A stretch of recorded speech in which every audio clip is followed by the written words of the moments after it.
Bem, para falar sobre manejo sustentável de energia da Polônia, eu convido o senhor Gianluca Cassulo. Obrigado. Good morning to everybody. I was very glad to listen what the state of Rio de Janeiro is doing to reach the goal of urban sustainability. Now I would like to give a few words on what other cities are doing on urban sustainability and what are the main topics to be faced for the world cities. Of course, we know that carbon emissions, the control of carbon emission is a global issue which is subject of many conferences and many UN events. But of course,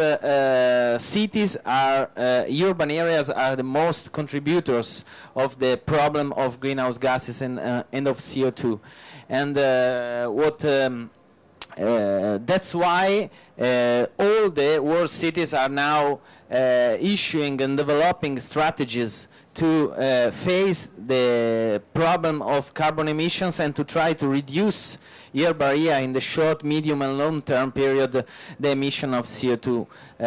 We have cities that are facing this issue since 30 years ago, like London, New York, Los Angeles, and other cities which started later to face these issues, like Milan or Seoul and Tokyo. Of course, we heard that Rio de Janeiro State and Rio de Janeiro has several programs to reduce, let's say, the impact on climate change of the urban activities, and they recently issue also a policy on climate change, so they are very much on the way to work on that. I would like to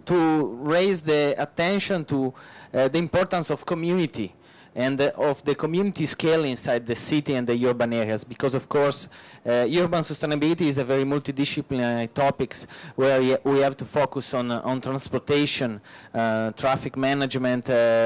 buildings, heating and cooling, use, production and distribution of electricity inside the cities. But it's also important to focus on to split the cities in subsectors and to work at community scale, at district scale. Like, for example, the example of London, which some years ago started a new policy which is called the low carbon zones, where they identified 10 districts, and on that 10 districts they want to they use them as pilot case studies to work out and to develop policies that could be implemented at city scale and maybe national scale. And let's say, of course, a set of low carbon strategies were put in place, and the first result could be seen probably at the end of this year, with a significant reduction of the CO2 in the 10 pylon boroughs. Also, Rio, of course, is doing that because Rio is about to host very important events like Olympic Games in 2016, and they are working, and Rio State is working a lot to build up the district, the area where the Olympic Games will be developed. And this is an example of a new development inside the city, which hopefully will be developed according to the sustainability principles. But it's important to work on the existing areas, so to work of what already exists and to be tuned and refurbished according to the sustainability principles. I would like to bring some examples of what we are doing and generally speaking the world cities are doing on these topics. European Commission launched a few years ago a new program with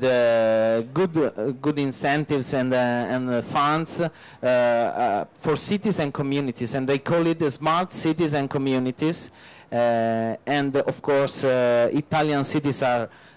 participating very much to this program, and specifically in Italian city, which we supported, was able to win the first award at the European Community level for several projects proposed and implemented at urban scale, which includes very much community. So this is not something which the policymakers are doing alone, but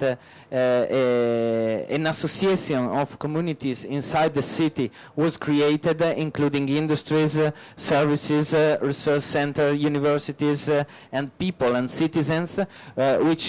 took part to the decision process and to the identification of the key projects for the sustainable development of the city in the efficient building sector, for the energy production and energy distribution, smart grid development, and of course for the strategic planning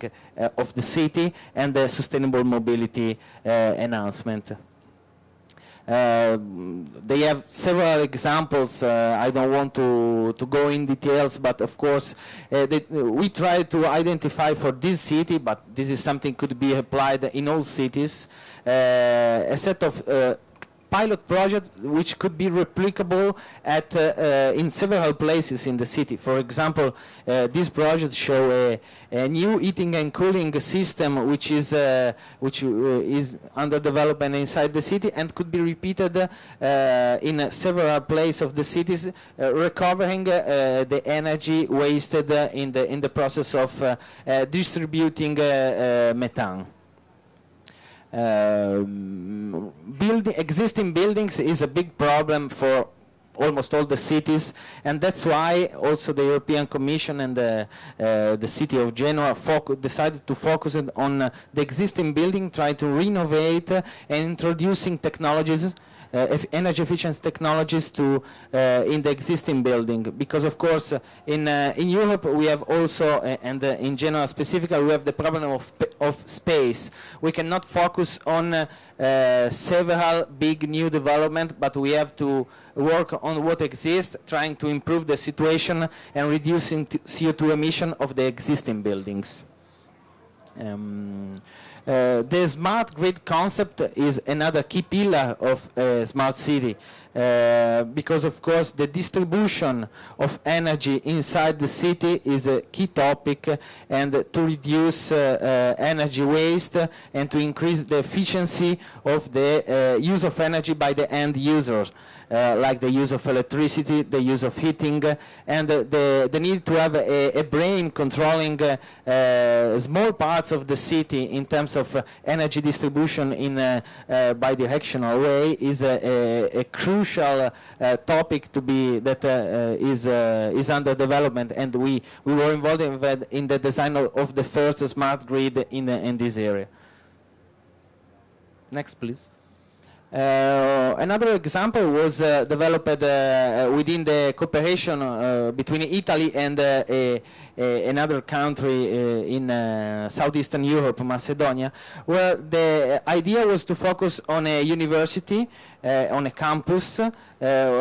trying to create a climate action plan for this campus along the 10 years span, identifying actions to be implemented in renewable energies, in changing the heating system and electricity use, which let's say putting a lot of effort on the behavior modification of the professors, of the students, of the staff of the university, and also a pilot project was developed, which was aimed at creating the sustainable energy building inside the university with the use of many efficient technologies you see in this slide, and which hosted the new department for environmental protection of this university. And the new building is exactly, the existing building renovated according to efficient technologies is exactly similar to the adjacent building, and it consumes 50% less of the, let's say, old-fashioned building. We are also helping Beijing, which is a city which has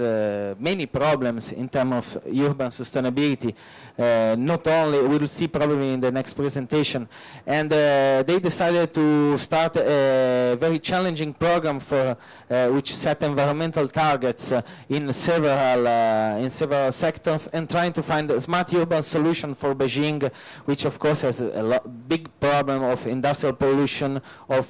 traffic management, and also of all the inefficiency of the existing buildings. Just to conclude, cities have many strategies at urban level, district level, community level. I think that Rio de Janeiro state and Rio de Janeiro city has as well several policies already in place. Probably could be useful to dedicate even more attention to the existing districts and to find smart urban solutions for what already exists, specifically in the central area. Thank you very much.